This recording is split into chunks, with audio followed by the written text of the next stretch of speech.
Islamic genocide in Iran.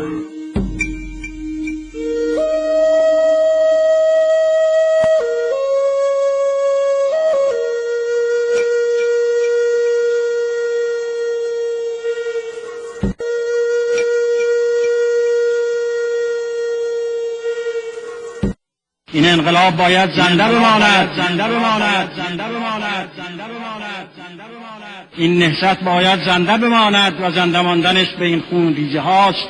بریزید خونها را، بریزید خونها را، بریزید خونها را، بریزید خونها را. زندگی ما دوام پیدا می کند.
این انقلاب باید زنده بماند، زنده بماند، زنده بماند، زنده بماند، زنده بماند. این نهضت باید زنده بماند و زنده ماندنش به این خون ریزی هاست. بریزید خونها را، بریزید خونها را، بریزید خونها را، بریزید خونها را. زندگی ما دوام پیدا می کند.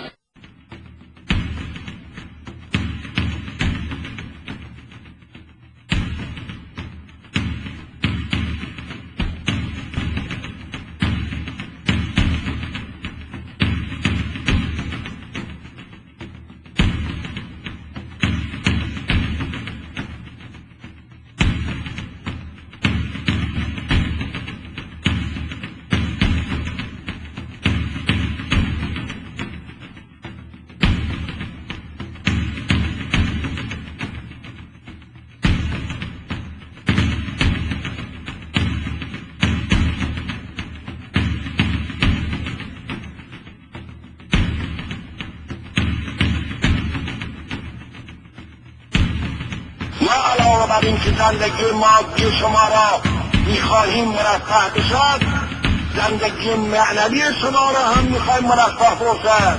شما به معنویات احتیاج دارید. آب و برق را مجانی میکنیم، اتوبوس را مجانی میکنیم.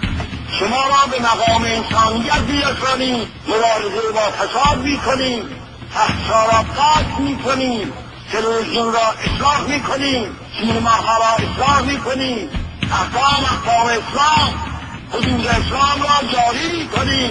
آرمهای ایران نباید آرهای شاهنشاهی باشد، باید آرمهای اسلامی باشد. باید این شیر خورشید منظور قطع بشد. علم اسلام باید باشد، علم اسلام باید باشد، علم اسلام باید باشد.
اسلام در این حالی که تربیت است، یک مکتب تربیت است، لیکن اون روزی که فهمید قابل تربیت نیست 700 نفرشون را در یک جا در جاهد بنی قریظه را در حضور رسول الله می‌کشند، گردن می‌زنند به امر رسول الله، گردن می‌زنند به امر رسول الله، به امر رسول الله.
Thank you for watching.